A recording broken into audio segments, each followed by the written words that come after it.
Good morning, friends, and welcome to the first day of Vlogukkah. So I decided this year I wanted to do Vlogukkah because I've heard a lot about Vlogmas. Vlogmas is something that a lot of YouTubers will do. They'll record every single day in December, and I watch a few people who do it. It's incredibly impressive. I don't know how you vlog for 25 straight days, but I'm only going to be doing 8 days to celebrate Hanukkah. So I thought it'd be really fun to bring you guys along with me. So today, as you can see, I'm wearing no makeup. I am sans makeup because I'm going to the gym. I'm also going to be doing kind of part of my morning routine is taking care of any chores or anything so that I can get all that done, and then the rest of the day I can just work and then prepare dinner and all of that. So I always take a few hours in the morning, or maybe just an hour, and just kind of like take care of the house and make sure there's nothing that's out of its place.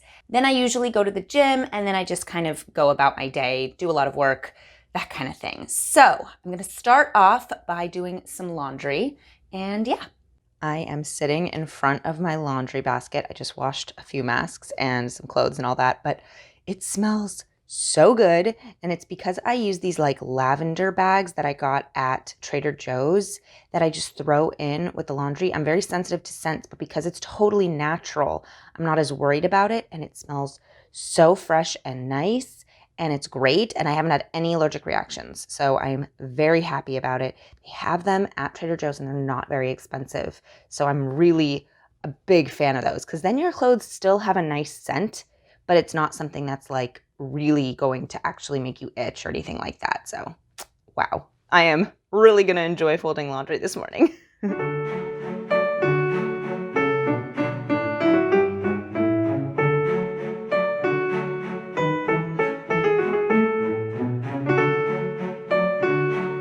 So I made these cookies for my husband for his work. He wanted to bring them in to celebrate the first day of Hanukkah with his colleagues. So I made these for him. They smell so good as I'm just sitting here, which is a really bad temptation this early in the day. The good news is that I only made enough for the people in his office, so I can't take any. That's the trick, is to make just the right amount so you can't sneak any cookies before they leave. But yeah, so these are the cookies that I made. They look so good, and I hope they all enjoy it. So slight change in plans, very slight. I did decide to put on makeup. And to be honest, it's just that I don't love being on camera without makeup for a very long time. So I am gonna be home for just a little bit longer before I head to the gym. So I figured I would just put on 5-minute makeup. This literally took me 5 minutes, but just to have a little something on, I thought would be nicer than just continuing walking around the house without any makeup on at all. And so I put something on. That was the first thing I did. And I'm going to wash the dishes. And then I'm actually going to do the first step in making donuts. So I mentioned that I made my husband cookies for the holiday for him to bring in to work and share with his colleagues for the first night of Hanukkah. But what he actually wants to do is bring in treats for his coworkers for each day of Hanukkah. And so I made cookies last night. I'm gonna make donuts today. And there's actually a reason why I'm making donuts. Let me sit down, hold on. So the story of Hanukkah has a few different parts, and we're definitely going to try and tell you all of them. I'm gonna have Jacob sit down with me, hopefully tonight, maybe tomorrow, and we'll tell you guys more about the story of Hanukkah. But one of the most important parts is the miracle of the menorah. So when we came back to the temple, it had been ransacked, and we normally had the menorah lit all the time, and the menorah was not lit. So we looked around, we found a little tiny thing of oil, and it was just enough to last one day.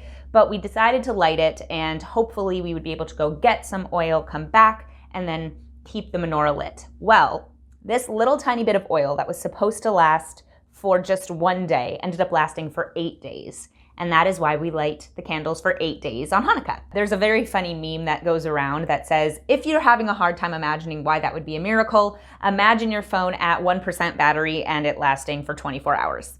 And I think that's actually a good point. It's a good way to think about it and to frame it. So one of the ways that we celebrate is that we fry foods. We eat a lot of fried foods on Hanukkah to celebrate the miracle of the oil. So we'll have potato latkes, which are basically like potato pancakes, and we have donuts. So I'm trying my hand at donuts. I've never made them before.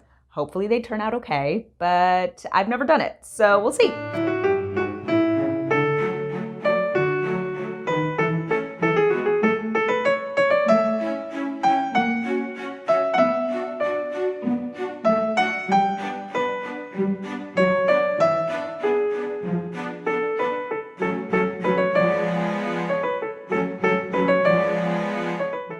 So I just finished putting away all of the dishes and washing a few things, and now I'm going to start on the donuts. So I am going to be trying this recipe from All Recipes. I will try and link it below. It's their creamy and crispy donuts, I think it's called. And I'm pretty excited about it. I am used to making most of my desserts dairy-free because a kosher rule is that you're not supposed to mix meat and dairy. And if you have meat, you have to wait before having dairy. So depending on your custom, you'll wait an hour, 3 hours, or 6 hours before having dairy after you've had meat. And so what does that mean? It means that when you're having dessert, you don't want to have to wait 6 hours between your meal and dessert. So people will make most of their desserts without any dairy in them. So I'm just used to that. And so I'm making these donuts dairy-free. But it ends up meaning that if you're lactose intolerant, then you can totally eat these, and it kind of gets you to be creative because you have to figure out kind of substitutions that will work.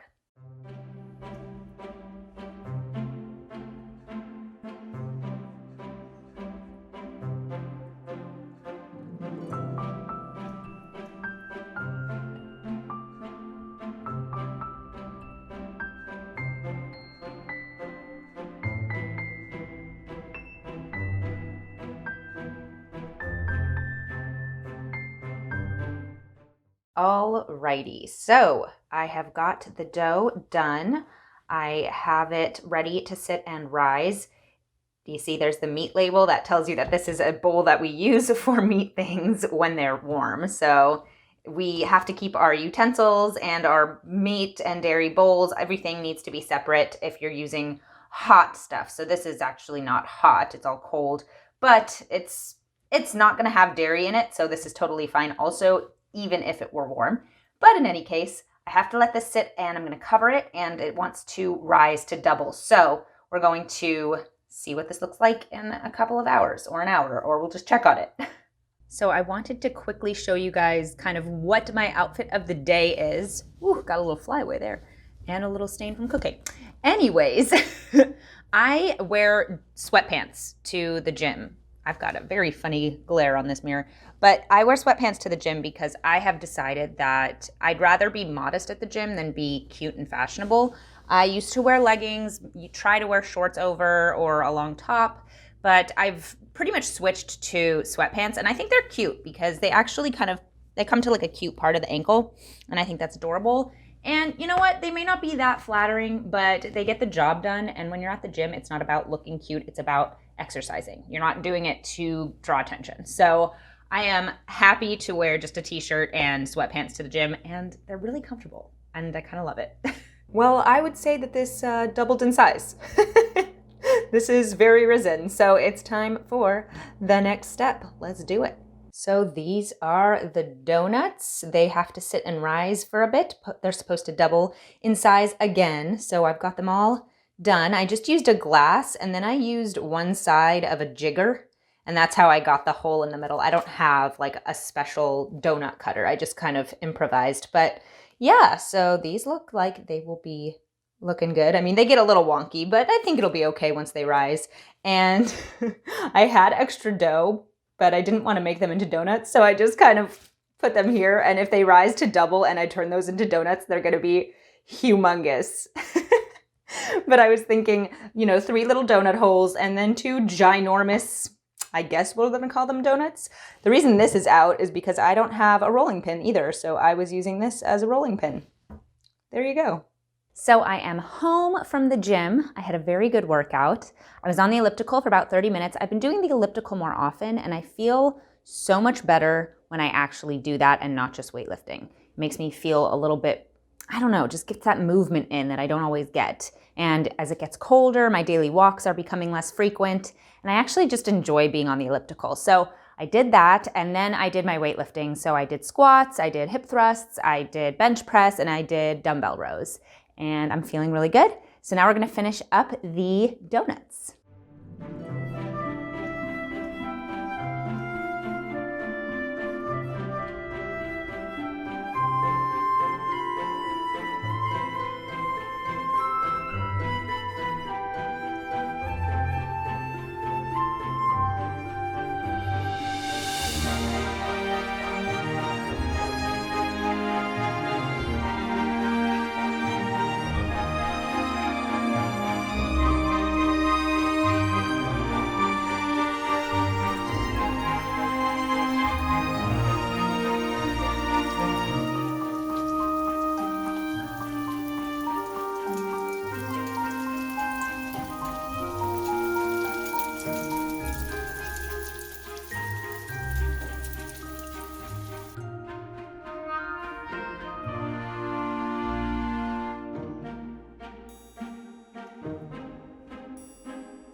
So my first ever batch of donuts is officially done.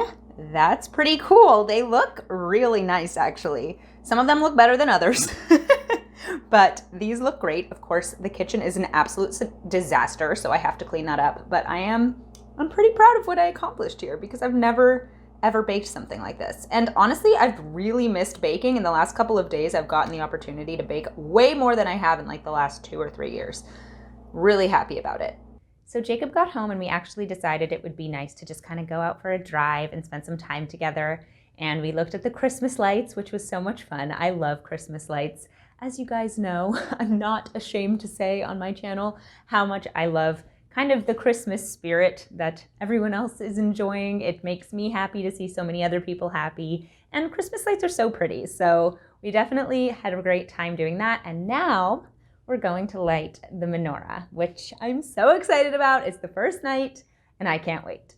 So Jacob has joined the chat. No, he's in the Vlogukkah. He's in the first day of Vlogukkah. So I'm gonna move this lapel mic to him and he's gonna tell you the story of Hanukkah. So the story of Hanukkah, it's important first to note that this is a post-biblical holiday. So whereas you have a few holidays that are from the Bible, this is one that's from Jewish history. This is from the 2nd century BCE. Think the time a little bit after Alexander the Great. And Alexander the Great is very important to this story. Alexander goes out, conquers his giant empire, conquers the known world, and he has no political program, no heir. He dies, he leaves his empire, quote-unquote, to the strongest, which his successor generals did not have an obvious answer about who was the one to step up. So they split into 4 warring kingdoms. One of the kingdoms, the Seleucids, controls what we think of to a large degree as the Middle East, from Syria all the way over to Persia. Then you also have the Egyptian dynasty. They go to war a lot over territory, including the land that is Israel. So, okay, that's our setting. The Seleucids control Israel now, and the king at this time, Antiochus IV, he wants his empire to be stronger. He wants to be able to stand up to Rome, which is able to bully him around, make demands of him, and he wants to be more powerful and comfortable in his position. To do that, he wants a united empire. If you're going from Syria all the way over to Persia, you got a lot of different peoples under your control. You got a lot of different religions, gods, everything like that. You know who stands out as incredibly different from everyone else? Well, it's the Jews. And the fact that, you're going to their land, their territory, you're taking it over, and now you want them to participate in the project. The irony that you think they're not a team player on that is apparently lost in empires generally, but whatever. So he has the scheme to make all of his imperial subjects Hellenized Greek-style citizens. And the Jews stand in the way of that because the Jews do not want to become Hellenized Greek-style citizens and give up all of their culture. At least, not all Jews do. And so the story is that Antiochus tries to eliminate Judaism, right? So you have 2 methods of trying to destroy a people and a culture. You either get rid of the idea of their people, you make them like everyone else, so you kill the idea of them, or you kill them, the genes, the race, the nationality of the people. Jews deal with both of these things throughout history. We do. People eliminating Judaism, or people trying to eliminate Jews. And so here we have a case of trying to eliminate Judaism. So he's trying to stamp out Judaism. He forbids circumcision, Torah study, following the laws, sacrifices in the temple. In fact, he has the high priest of the Jewish temple in Jerusalem deposed, has a Hellenized toady put in place instead, who helps to okay giving Jewish temple money to the Greek king and permitting the use of Greek idols in the temple itself, which is as big a no-no as you could imagine. And so our story begins with the priest elder of a town near Jerusalem refusing to go along with this program. So Antiochus has his Greek officers go into a variety of places around Israel, and he has an altar set up, and he's trying to get Jews to sacrifice pigs, unclean animals, to Zeus, idolatrous god, for the purpose of exalting Hellenized culture and the king himself, which is, again, an idolatrous practice. All that very not kosher, literally and figuratively. So this priest refuses.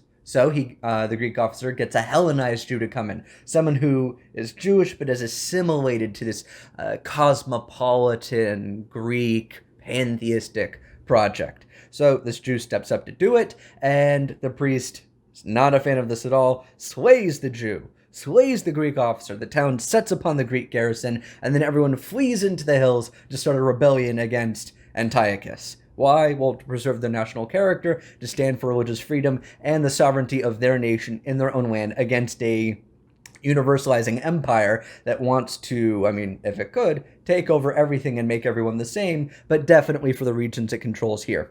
And so the primary miracle of Hanukkah is that a small band of not particularly well-trained Jews are able to wage a successful guerrilla war against a Greek military superpower. What were we called? The Maccabees. We were the Maccabees. Yes. And so there's this priest and his family line who were the primary leaders, primarily the priest's son Judah the Maccabee, as he is known. He was the military leader, brilliant military strategist, was able to take his guerrilla force, numbers disputed, maybe it was 1,000 guys at some points in time, maybe it swelled up to 5,000, 10,000, but really not more than a few hundred or thousand people in most times against Greek forces that are in the tens of thousands, which is unbelievably impressive. So that's the primary miracle, is the Jews' ability to, despite all odds, fight and win this war and gain their sovereignty. That's the primary miracle. And then the secondary miracle is that when the Jews are able to reclaim the temple, they're able to clear out all of the idolatrous trinkets left behind by the Greeks, and they're able to attempt to reconsecrate the temple. There's the menorah, a candelabra that's meant to be lit with a specially produced oil that's ritually pure for this purpose. You might be familiar that Jews keep kosher. Our food has to be prepared in a certain way to be ritually fit for a Jew to eat. Well, so too in the temple with the oil used to fuel the menorah. And they did not have enough of this oil to do more than a day. It's going to take 8 days more in order to produce another batch. And lo and behold, we have the secondary miracle that the 1 day's worth of oil lasts the 8 days as a stopgap measure until we can get more oil. And that is a wonderful, miraculous thing and kind of a celebration of the Jews taking back their temple for Judaism. And that's what I mentioned earlier. And that's the story of Hanukkah. That's the story of Hanukkah. So we're going to light... I'm going to save Abigail's arm right here. And hopefully I don't know. This works well. I was going to say hopefully your hand yes, isn't I'm in going to do powerful boomer selfie tactics. Just cover it with your thumb. It'll be perfect. Yeah, thumb in the eye is the boomer tactic.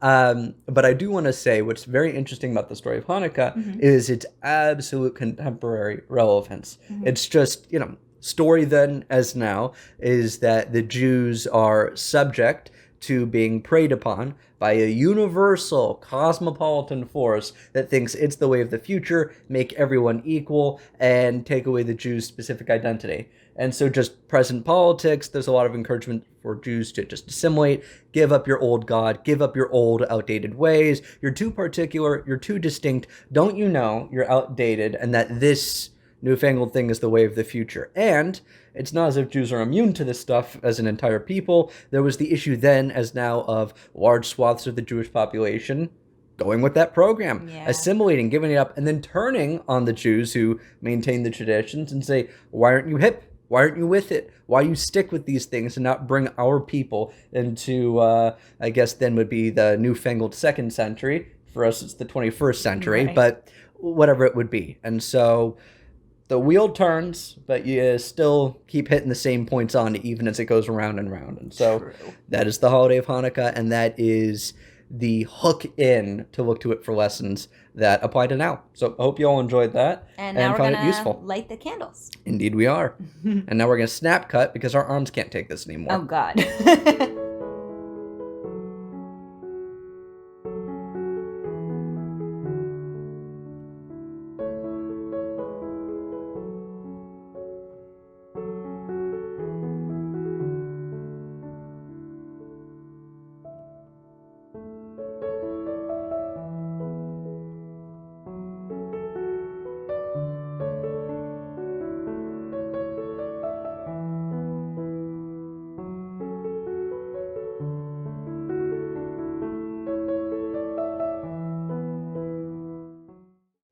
Well, that's the first day of Vlogukkah.